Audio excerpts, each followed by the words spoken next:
आज हम worksheet number 40 discuss करने जा रहे हैं। घनाभ और घन का क्षेत्रफल।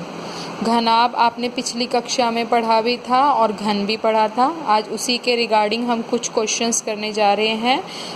ये कहता है बच्चों, जैसा कि आप जानते हैं कि घनाभ की बाहरी सतह 6 आयताकार पृष्ठों, जिन्हें घनाभ के फलक भी कहते हैं, से मिलकर बनी है। घनाभ की लंबाई L, चौड़ाई B, ऊंचाई h मान लेते हैं। घनाभ के इन 6 आयताकार फलकों के क्षेत्रफल S1, S2, S3, S4, S5, S6 आप आकृति में देख सकते हैं। ये रही आपकी आकृति, आपको दिखाई भी दे रही होगी ये।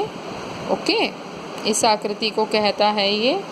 अब पूरे घनाभ का संपूर्ण पृष्ठीय क्षेत्रफल, इसको हम TSA इसलिए कहते हैं क्योंकि ये इंग्लिश में इसकी फुल फॉर्म होती है टोटल सरफेस एरिया।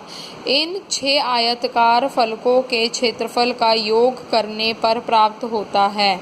TSA का मतलब इन हम 6 के 6 आयताकार के क्षेत्रफल को जमा कर देंगे तो आपको टोटल पृष्ठीय क्षेत्रफल यानी कि कुल पृष्ठीय क्षेत्रफल प्राप्त होगा।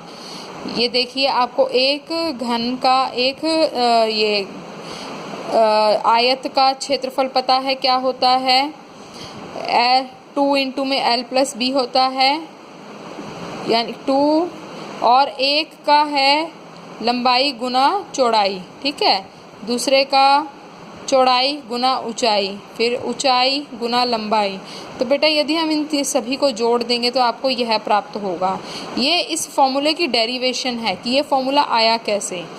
यदि हम घनाभ के निचले और ऊपरी फलकों को छोड़ दें तो बाकी चारों फलकों का क्षेत्रफल घनाभ का पार्श्व पृष्ठीय क्षेत्रफल, जिसको हम LSA और इंग्लिश में हम लेटरल सरफेस एरिया कहलाता है, अर्थात वह होगा S3, S4, S5, S6। इनको हम जोड़ते हैं तो 2 इंटू में H L प्लस B प्राप्त होता है। स्टूडेंट्स, आपको मैं कुछ फिगर दिखा रही हूँ, इससे आपको आसानी से समझ आएगा। ये देखिए, आपका जो घनाभ होता है वो कुछ इस आकृति का होता है। ओके, इसके फेसेस देखिए कितने हैं, मैंने मार्क किया हुआ है। नंबर 1, देन 2, 3, 4, नंबर 5 और फिर नंबर 6 फेसेस हैं इसके, ठीक है। तो इन फेसेस के थ्रू ये कहता है, देखिए एक को हमने क्या मान लिया, ये हमने ऊपर वाली L के साथ में हमने ये नंबर 1 जो फेस है, ये जो भुजा होगी ये क्या होगी आपकी L, ये होगी आपकी B और ये होगी आपकी B, और ये जो होगी ये क्या होगी आपकी H, ठीक है बेटा। ये H हो गई आपकी, ये L, यह B और ये पूरी आपकी H हो गई, ठीक है। तो अब बेटा, अब अगर आपको क्या निकालना है, ये किस आकृति का दिखाई दे रहा है, ये आयत आकृति का दिखाई दे रहा है। यदि हम इसका क्षेत्रफल निकालेंगे तो वह क्या होगा, लंबाई गुना चौड़ाई, तो L इंटू में B। अब अगले पे चलें, नंबर 2 पे, तो वो क्या होगा, ये L और यहाँ पे चौड़ाई क्या बन जाती है, H, ठीक है। तो यहाँ क्या बन जाएगा, L इंटू H, ठीक है। फिर अगले में चलें तो अगले में क्या हो जाएगा आपका L। फिर यही आपका नंबर 3 के अपोजिट कौन सा है, नंबर 1। तो नंबर 1 का और जो नंबर 3 का होगा वो सेम होगा, ठीक है। तो वो again B, L into B, इसलिए L इंटू B 2 बार लिखा गया है क्योंकि नंबर 1 और नंबर 3 का दोनों का सेम है। आया समझ में, इसलिए ये ट्वाइस ऑफ L इंटू में B है।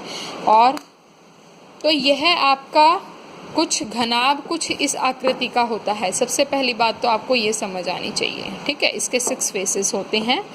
तो यदि हम इन सभी का हम क्षेत्रफल निकाल लें और सभी को हम जोड़ दें 6 की 6 फेसेस का, तो आपको क्या प्राप्त होता है, कुल पृष्ठीय क्षेत्रफल प्राप्त होता है। और यदि हम पहला और दूसरे को हटा दें, ठीक है, ऊपरी और निचले फलक को हटा दें। अगर देखिए ये आपका ऐसे आपने सरफेस रखा है, ये ऊपरी को और निचली को जो नीचे है यानी कि नंबर 2 और निचली वाला क्या है, नंबर 1। इन दोनों को अगर हम हटा दें तो बाकी 4 फेसेस को यदि आप जोड़ते हैं तो आपके पास LSA यानी कि पार्श्व पृष्ठीय क्षेत्रफल प्राप्त होता है। ठीक है स्टूडेंट्स, अब आपको ये कुछ उदाहरण देने जा रहा है। उदाहरण में कहता है एक कमरे की लंबाई, चौड़ाई और ऊंचाई दे रखी है 5, 4 और 3 मीटर। आपको क्या ज्ञात करना है, संपूर्ण पृष्ठीय क्षेत्रफल ज्ञात करना है। बेटा ये मैंने कुछ सॉल्विंग उसमें रिटर्न में सॉल्व किया हुआ है। आप देखिए, ये संपूर्ण पृष्ठीय क्षेत्रफल के लिए सबसे पहले आप फॉर्मूला लिखेंगे। हमेशा इन क्वेश्चंस में फॉर्मूले मेंशन करने हैं। LBH आपने अलग अलग लिख लिया, संपूर्ण का फॉर्मूला लिखा, वैल्यूज़ पुट करी, सॉल्व करने के बाद आपके पास 94 मीटर स्क्वायर इसका आंसर आ गया। हमेशा ऐसा यूनिट मेंशन करनी है, ये क्षेत्रफल है इसलिए पावर 2 लगेगी। ठीक है, अब ये कहता है कि आपको क्या ज्ञात करना है। बी पार्ट में कहता है 7.5 रुपये प्रति मीटर यानी कि 7.50 प्रति मीटर स्क्वायर की दर से इन कमरे की दीवारें और छत पर सफ़ेदी करने का व्यय ज्ञात कीजिए।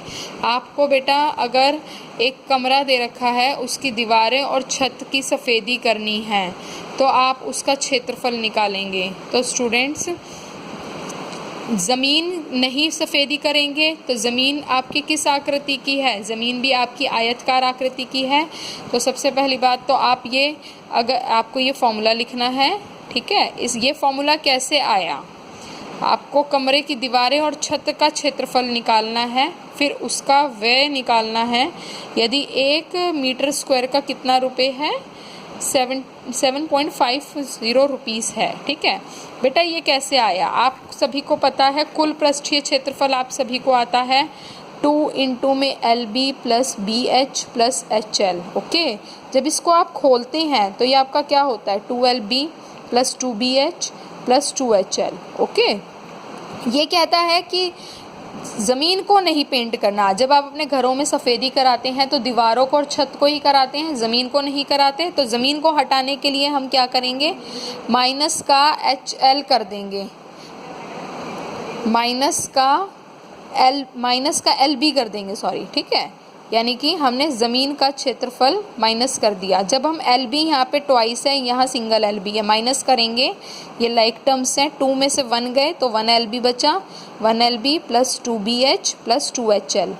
आप देख सकते हैं इन दोनों में 2 कॉमन आ रहा है तो 2 कॉमन ले लिया, तो 2BH प्लस HL और प्लस LB अलग से ही रहने दो। ये वही फॉर्मूला है स्टूडेंट्स जो आपने ऊपर लिखा है, ये फॉर्मूला दिखाई दे रहा है, ये सेम फॉर्मूला आपने निकाला है। तो ये फॉर्मूला कैसे आया, ये मैंने आपको ये समझाया कि ये फॉर्मूला ऐसे आया है। ठीक है, इसमें वैल्यूज़ पुट करेंगे तो यानी कि आपकी दीवारों का, चारों दीवारें और ये छत का जो क्षेत्रफल आएगा वो यह आएगा। अब ये कहता है 1 मीटर स्क्वायर का कितना व्यय है, 7.5 रुपीज़ है। ठीक है, तो 74 मीटर स्क्वायर का कितना होगा, 74 को मल्टीप्लाई कर देंगे, आपका आंसर आ जाएगा, यह आएगा 555 रुपये। ठीक है स्टूडेंट्स, अब ये कहता है घन आकृति के बारे में आपको समझाने जा रहा है। घन आकृति, घन एक ऐसा घनाभ है जिसकी लंबाई, चौड़ाई, ऊंचाई बराबर होती है। यदि घन का प्रत्येक किनारा या भुजा A हो तो पूरे घन का संपूर्ण पृष्ठीय क्षेत्रफल TSA क्या हो जाएगा। आपने 2 इंटू में A इंटू A, 2 इंटू में A into A plus 2 into में A इंटू A सॉल्व करेंगे तो 6A स्क्वायर आ जाएगा। आप आकृति देख सकते हैं, यह आकृति गिवन है। ठीक है, ये कहता है कि यदि हम घन के निचले और ऊपरी फलकों को छोड़ दें तो बाकी चारों फलकों का क्षेत्रफल घन का पार्श्व पृष्ठीय क्षेत्रफल कहलाता है, जिसको हम LSA यानी कि लिटरल सरफेस एरिया, अर्थात इसका होगा 2 इंटू में A square plus A square that is 4A square. Students, घन कुछ इस आकृति का होता है, ये देखिए, ये दिखाई दे रहा है आपको, आपके स्कूल में चॉक बॉक्स आया करता था, है ना, डाइस, लूडो खेलने वाली डाइस होती है, वह भी घन आकृति का होता है। ठीक है, तो 1, इसके कितने फेसेस हैं, 2, नंबर 3, नंबर 4, नंबर 5 एंड इसका अपोजिट नंबर 6। ठीक है, 6 फेसेस हैं। यदि हम इन सबको जोड़ें और आपको दिखाई दे रहा है ये किस आकृति का है, ये कुछ कहीं ना कहीं आपको स्क्वायर जैसी शेप का लग रहा है ना। तो स्क्वायर जैसी शेप का जब ठोस आकृति का हो जाता है तो वो हमारा घन कहलाता है। तो अब हम इसी का आपने पृष्ठीय कुल क्षेत्रफल निकालना सीखा और पृष्ठीय क्षेत्रफल निकालना सीखा। ठीक है, अब आप इसका उदाहरण सॉल्व करेंगे।